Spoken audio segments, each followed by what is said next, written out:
Guys, good morning. What's up? My name is Sean Wayne. And today, pag-usapan natin itong ng 24 oras. No, so, as you know, dineclare po ngayon ni BBM na today is a National Day of Mourning para doon po sa lahat no, ng affected ni Bagyong Christine at saka ni Bagyong Christine to be specific. I don't know if it's also um tawag doon, if it's also including yung mga nasalanta ng Bagyong Leon. Just like what I said from the previous vlogs, wala po tayo narinig na news o hindi po natin masyadong naramdaman ang news patungkol sa mga nasalanta ni Bagyong Christine na taga Norte. Not as much as nakita natin sa social media, no? Anyway, hindi ko alam kung ikakatuwa ko ba itong mga pinagsasabi rito ni Bongbong Marcos, especially comparing the Philippines, pointing his fingers sa climate change, which by the way, no, kahit pa yata panahon ni Pinoy, we've been talking about climate change. And the point of doing that is for every country to be ready about the changes brought by the climate change. So, parang ganito lang yan kasimple, guys eh. You know na ang Pilipinas ay notorious when it comes to traffic. Okay? So, if you have an appointment, if you're coming somewhere, say for example, if you're coming somewhere from Rizal, like Antipolo, Taytay, and you need to be in Makati by 10 a.m., dapat ka bang umalis ng 9:30? Diba? So, dahil alam mo ma-traffic, you have to ready yourself na suungin yung traffic ng Metro Manila once you reach that point, that area. The same goes with climate change. The reason why they've been talking about climate change in many countries, only because for those countries or for every country to be ready about the climate change. So how on earth can Bongbong Marcos point his fingers patungkol sa climate change? Hindi ba dapat ready tayo sa climate change? I also remember na kailangan na natin i-roll ang B-roll.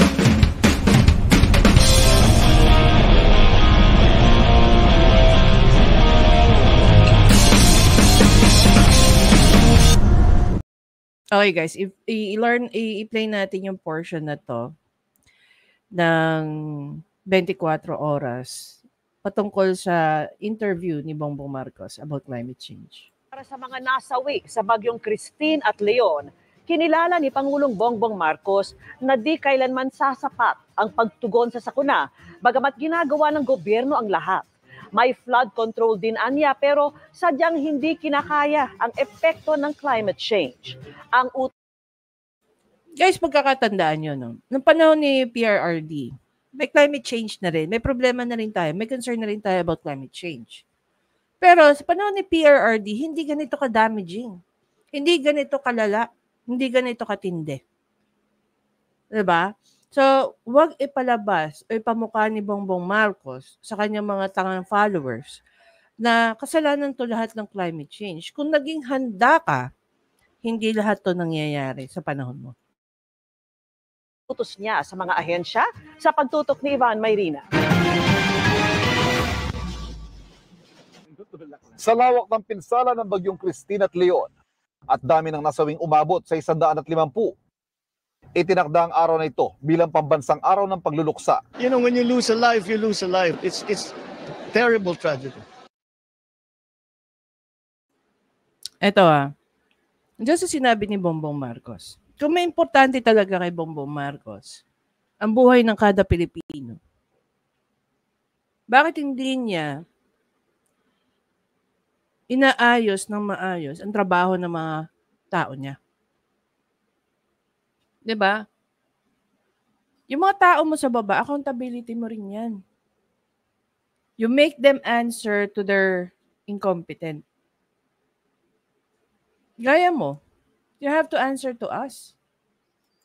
Hindi lang bilang mga Pilipinong bumoto sa'yo, pero lahat ng Pilipino nagpapasweldo sa'yo. At sa lahat ng mga pulpul mong tao. 'Di ba? If someone like PRRD or even those other president, no, na hindi kailangan pagdaanan ng mga Pilipino ang ganitong klaseng kapalpakan, bakit sila nagawa nila? Bakit sa kanila napatunayan nila again may dalawang klase kasi ng Pilipino pagdating sa bagyo, eh. Isang matigas ang muka, matigas ang ulo, at isang takot mamatay. 'Di ba? So dapat yung mga tao na ayaw sumunod sa mga local officials nila, dapat kinukulong niya yan, eh. Because at the end of the day, no? At the end of the day, yung mga casualties na yan sa bagyo, gobyerno pa rin ang sisisihin ng mga kamag-anakan na yan. Lalabas napaka-incompetent nyo because you were not able to save those people. And to top that, okay, maano kayo mabuti, to top that, yung katigasan ng ulo ng ibang Pilipino na ayaw lumikas, kawawa rin po ang mga rescuer. Just this year, may ilan na po tayong mga rescuer. Wala. Nagbuwis buhay. Bakit? Dahil lang sa pagre-rescue. Kasama yan, yes. Kasama yan sa trabaho nila. Pero kung ito mga kababayan natin, nakikinig sa panawagan ng mga local executives nila, may kay barangay chairman nyo lang yan, barangay tanod nyo lang yan, or kapitbahay nyo lang yan. Kung nakikinig din to mga matitigas na ulong Pilipinong to, definitely, wala rin tayo nabubuwis na buhay. Maliban na lang dun pa sa kawalan ng responde ng mga ng LGU, ng national government. Binanggit yan ng Pangulo sa Talisay, Batangas, kung saan ipinagtirik ng kandila at ipinagmisang 20 pumanaw sa itinuturing na ground zero ng pananalasa. Pagkilala ng Pangulo, hindi kailanman sasapat ang ginagawa ng pamahalaan hanggang may buhay na nawawala dahil sa kalamidad. It's never enough. You know, I partly agree with what BBM said here. It will always never be enough. But, kung nakaprepare ka ng maayos, then, at one point, pwede mong sabihin na yes, we prepared for it. We did our best. Kasi ito foreseeable crisis ang bagyo, eh. 'Di ba? Di bali na, ito yung point ko dito, guys, no? Di bali nang masira yung infrastructure natin. Di bali nang masira yung mga bahay natin. We cannot do about that anymore. We cannot control kung ano yung pwedeng i-damage, no, ng bagyo. But what we can control is the number of people na pwedeng maging parte ng casualty numbers. May it be missing, injured, or namatay. Kahit papano dun sa parte na yun, kaya natin kontrolin yun, eh. Diba? Ako, as a bar ops chair, last 2024 bar exam, alam nyo ba, pati weather, tinitingnan ko kung ano ang forecast ng Pag-asa. During the bar exam week, nag-uulan. Isa lang po akong bar chairperson na minomonitor ko ang weather during that week para sasabihan ko ang mga barista ko kung dapat ba sila magdala ng payong, magdala ng kapote, magdala ng sombrero, magdala ng jacket. Kasi very crucial din po na hindi sila magkasakit. Ako nga na napakasimpleng mamamayan lang na merong inaalagaan na ilang barista. Inaalam ko kung ano yung mangyayari. Sinasabihan ko yung mga barista ko, etong mga araw na to, possible na umulan. Please make sure na magdala kayo ng payong. Binilan ko sila ng mga vitamin C, binilan ko ng Biogesic, binilan ko ng mask, binilan ko ng making sure na sila ay safe. guarded sa kahit anong viral bacteria na or virus na pwedeng kumapit sa kanila at maging rason para magkasakit sila at hindi sila makapag-exam the following days. Ako simpleng mamaya naisip ko yun para sa mga nagtitake ko ng bar exam. Pero si BBM, hindi niya naisip sa lahat ng mga tao na pwedeng maging apektado ng pagbaha. Alam naman natin na maraming matigas na ulo Pilipino. Diba dapat, in-order ni BBM, doon sa mga LGU na yon, gumawa kayo ng ordinansa na pag hindi sila lumikas, pwede nyo silang i-detain. Diba? Hindi po iyon para ikakasama ng mga tao na yun. Ikabubuti po yun ng mga tao, pati ng mga rescuer nila. So, paano sasabihin ni Bongbong Marcos na ginawa nila ang lahat when in fact, kumamot pa nga siya ng ulo at sinabi niya, ano gagawin natin? It's never enough. I wish we could do more. See? I wish we could do more. Eh, wala kang ang ginawa eh. Anong more pang sinasabi mo? Diba? We're doing everything that we can. Sa buong lalawigan, 61 naman ang kabuang bilang ng pumanaw para makatulong sa pagbangon. Namahagi ang gobyerno ng tig 10,000 para sa mga piling benepisyo. Namigay ng 10,000 para sa mga piling beneficiary. Ano yung ba ang 10,000? Sa padre de pamilya na merong ilang anak. Hanggang saan sa tingin nyo mapupunta yung 10,000 na yan? Tapos lubog pa yung lugar nila. Kahit magsasakayan, yung 10,000 na yan, ipangkakain lang nila. Pangbibili ng grocery or pampamalengke. Then after that, wala na yung 10,000. Ano ba talaga ang kakailanganin ng mga tao? Pera lagi? Diba? Tiningnan ba ni Bongbong Marcos talaga yung sitwasyon ng mga taong to?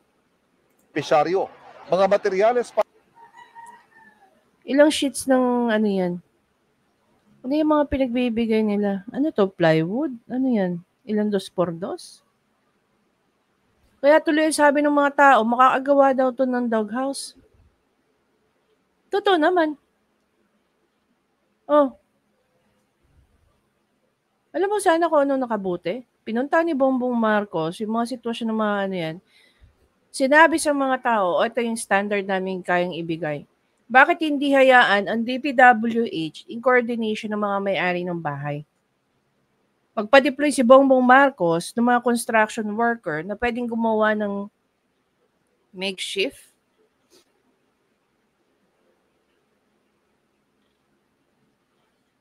Tatingin niyo yung mga tao dyan sa Batangas, barong-barong ang bahay. Malamang hindi. Bato. Hindi ba dapat mas naging importante para kay Bongbong Marcos is magawa niya ng paraan na lahat ng areas na lumubog sa baha at may tubig pa, magawa nila ng paraan na matanggal yung mga tubig, matulungan yung mga kababayan natin dyan sa mga lugar na yan, na malinis, maayos yung lugar nila. Andiyan ang MMDA, andiyan ang AFP, andiyan ang PNP, andiyan ang mga taga-DPWH. Oo, matrabaho. Pero yun yung unang kailangan ng mga tao eh. Ma-recover nila yung bahay nila. Makapag-umpisa, makapaglinis at lahat-lahat. Tapos doon sa mga nawalan ng bahay, gawan nila ng makeshift na yan, tapos bigla gawin niyang priority doon sa pabahay niya kuno na hindi natin alam kung ano na nangyayari doon. Ni sa Maharlika, hindi natin alam kung ano nang update doon, hindi ba?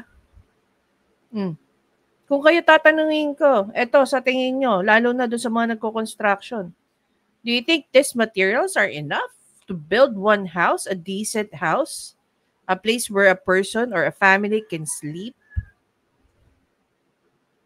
'Diba? Baka nga kahit barong-barong hindi makatayo ito eh. para sa muling pagpapatayo ng mga nasirang bahay at 10 milyong piso para sa lokal na pamahalaan. 10 milyong piso para sa lokal na pamahalaan. Anong gagawin ng lokal na pamahalaan sa 10 milyon kung ang damage niya is more than that? Habang sa katabing bayan ng Laurel kung saan 11 namatay, ininspeksyon din ang isang tulay. Dito, 1 bilyong pisong halaga na infrastrukturang winasak ng Bagyong Christine, dagdag sa mga naunang pagsubok sa lugar. Talagang malaki pong pangyayari po ito sa aming buhay. Nakaligtas po kami sa putok ng bulkan, ito naman po ang nangyari sa amin. Ang pag-apaw ng mga ilog, pagragasa ng baha at pambihirang buhos ng ulan, tila paulit-ulit na tema sa mga pagbahang dulot ng mga nakalipas sa bagyo. Sa gitna ng mga tanong kung saan napupunta ang pondo para sa mga flood control project na umabot ng halos 300 bilyong piso noong 2023 at mahigit 300 bilyong piso ngayon 2024 at 2025.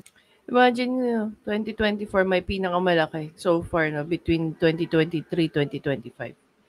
2024 ang pinakamalaki. And yet, puro disaster ang inabot natin. Diba?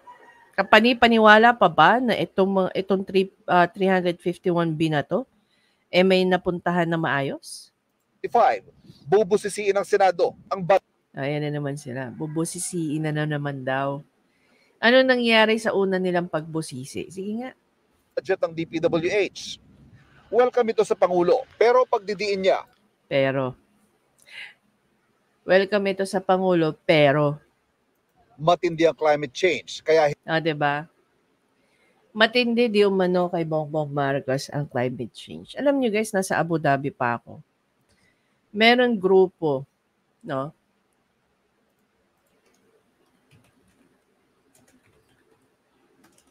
Irina yata yun. Irina climate change.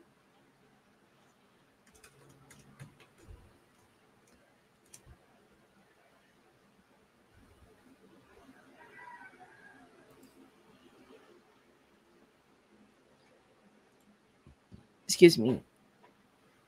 Ito guys, no? Itong grupo na to, okay? Isa po sila sa mga nagsusulong ng renewable energy to fight climate change. Okay? Originally, they're from Germany.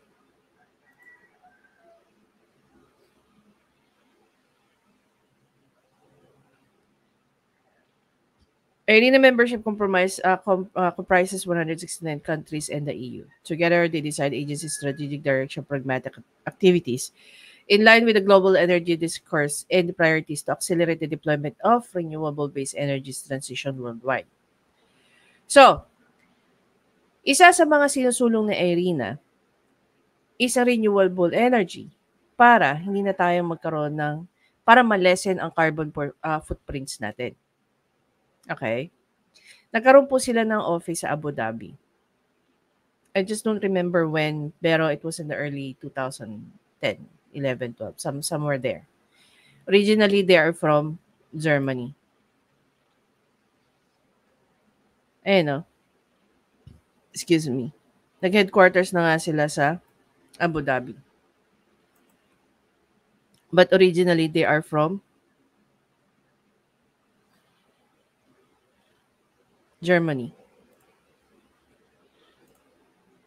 Ako personally, hindi ako ignorante. No? Hindi ako ignorant pagdating sa usapin ng climate change. I've heard of that while I was still there. I did a lot of research about climate change. Isa pa nga sa sikat na nakikipaglaban sa climate change is si Emma was it Emma Watson? No, it's another Emma. Emma Roberts. Emma Roberts. No.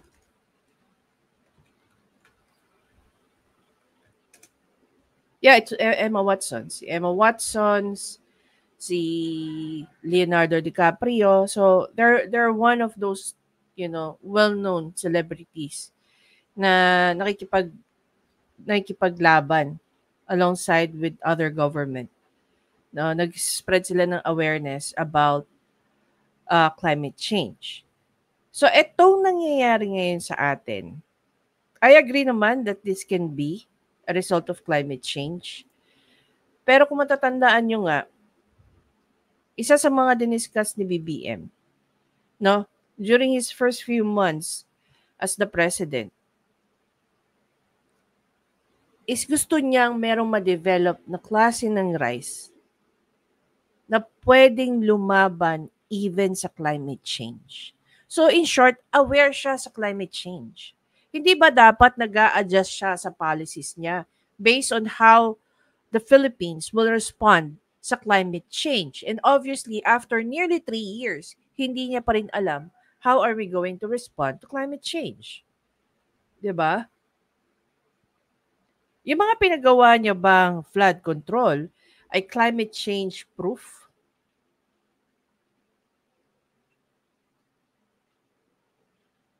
Para sabihin niya, na-overwhelm yung na-overwhelm yung flood control natin. Then isisisi niya sa climate Mahirap. change. Kahit ang mga inilatag na proyekto, Talagang nang overwhelm ang flood control natin. May Parang, sabi ko nga in a nutshell, parang sinabi lang ni Bongbong Marcos na nalunod po yung mga flood control natin. 'Di ba? Sana yun na lang sinabi ni BBM. Nalunod po yung flood control. Hindi po kinaya. Kasi yung standard ng flood control na pina-install ko is good for the 1960s. Yung hindi pa masyadong nag-i-exist yung climate change. Ganun ka substandard. flood control tayo, hindi kaya. Hindi talaga kaya dahil sa buong kasaysayan ng Pilipinas, wala pang ganito. Ngayon lang natin haharapin ito. Talaga ba? Ngayon lang nagbaha ng ganyan? Sa kaysaysayan ng Pilipinas? I doubt it. Tignan ninyo, hindi lamang dito. Nakita nyo ba yung nangyari sa Espanya? Tingnan natin yung ginawa ng mga taga-Espanya sa lokal nilang gobyerno.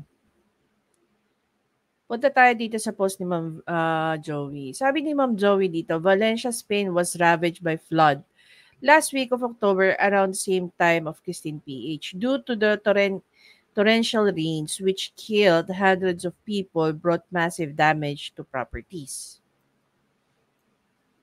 I saw a few BBM-aligned political observers saying, binahadi naman ang Spain pero di naman nagreklamo ng flood control projects. Well, they simply throw mud at the faces of their leaders and call them murderers. Sana ito naman natin sa mga Espanyol.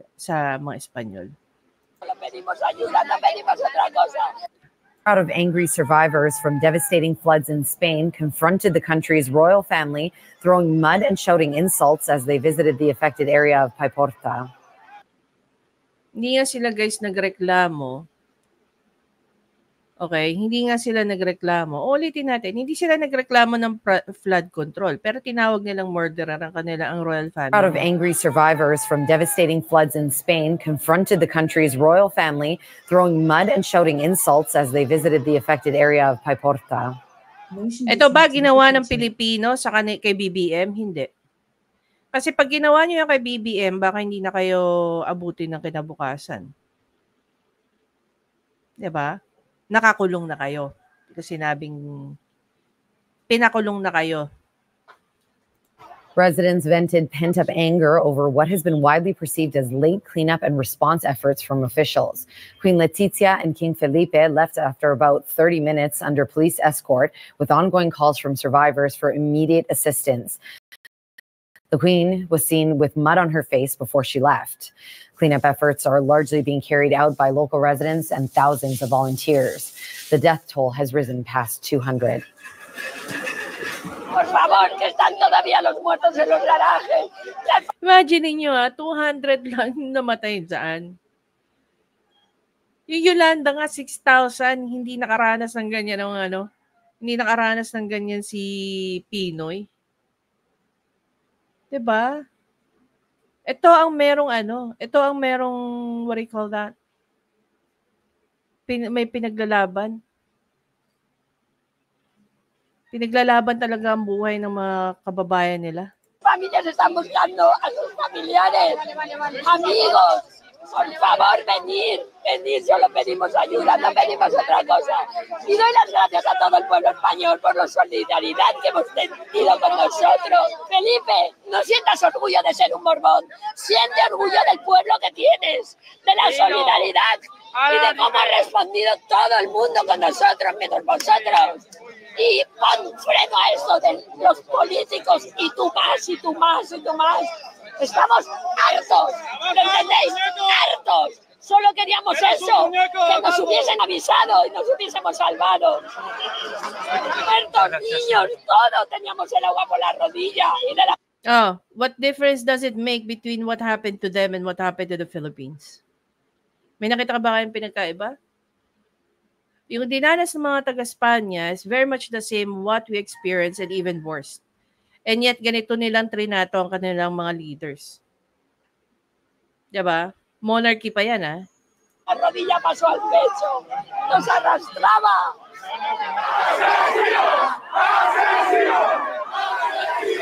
See? Dahil sa kawalan ng preparasyon. Ito yung tinanggap. Okay? Ng mga monarchy. No, ng hari at reyna ng Espanya. Reina, no es por ustedes no es por ustedes, señora.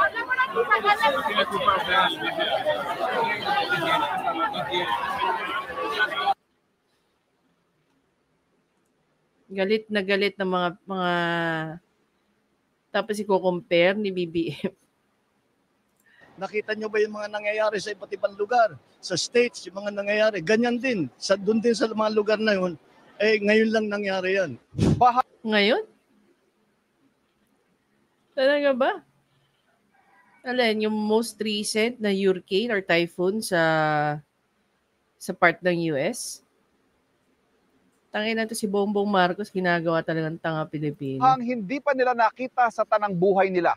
Ganyang inilarawan ng mga taga Laurel, Batangas ang bahang nanalasa sa kanilang bayan sa kasagsagan ng Bagyong Christine na nagpadapa sa Bayuyungan Bridge dito sa aking likuran. Kaya naman ang Pangulo may tagubilin sa mga ahensya ng gobyerno. Inatasan na ang Department of Science and Technology na paigtingin ang mga warning system at komunikasyon sa DILG para mas mabilis na may parating sa mga lokal na pamahalaan. Kung pinopondohan nyo itong mga ahensya ng ito ng tama, no, hindi yung mga kung ano-anong program appropriation na ginagawa ninyo, di sana hindi nagagawa nila ng mas mabuti ang mga trabaho nila. Baka kasi, kahit din nga pondohan itong mga to, kung nambubulsa din, gaya ng nangyayari dyan sa loob ng DPWH, malamang sa malamang, wala kayong gagawin kundi pa ulit-ulit yung isisisi sa climate change. Ang mga trahedyang ito. Hindi ba? Mga babala, pinarerepaso rin sa DPWH at sa DNR ang disenyo sa mga kalye at tulay para maging mas akma sa nagbabagong klima. Mula sa Batangas, Ewan ko guys, Ako sabi ko nga kanina kaya kong tanggapin na may mga ignoranting Pilipino. Pero hindi ko kayang tanggapin na yung mga tao na hindi naman ignorante, ginagawang ignorante dahil sa mga narratives na binibigay ng mga public officials natin. Diba? Imbes na tayo ay ini-educate na ating mga public officials na maayos, we end up na nagmumukha tayong tanga because of their narratives. Hindi po lahat ng tato. Ito ngayon natatawa ko Akala kasi ng mga politiko natin, including Bongbong Marcos, bobo ang mga Pilipino. Hindi naman po. Hindi ako naniniwalang bobo ang Pilipino. Mas naniniwala pa ako na maraming politiko ang ginagawang bobo ang mga Pilipino. 'Di ba?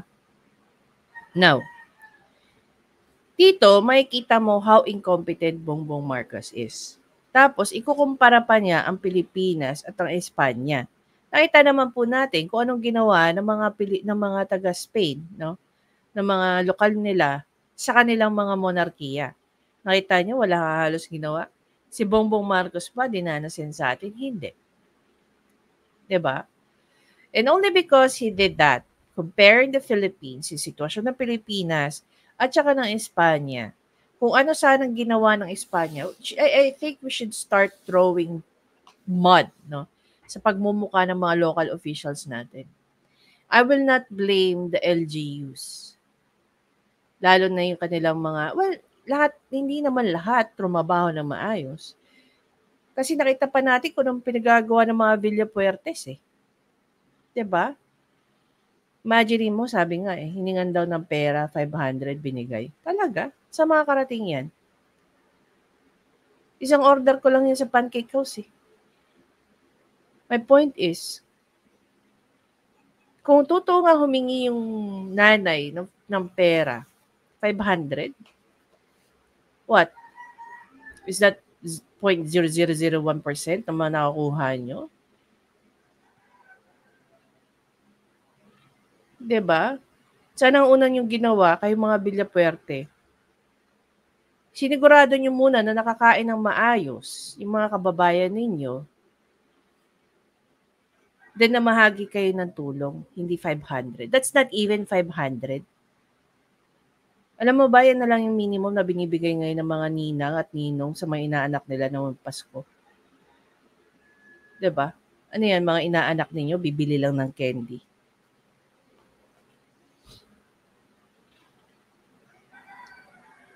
Nakakaawa ang Pilipino, guys. Ginagawang mangmang ng gobyernong ito, ng administrasyon ni Bongbong Marcos.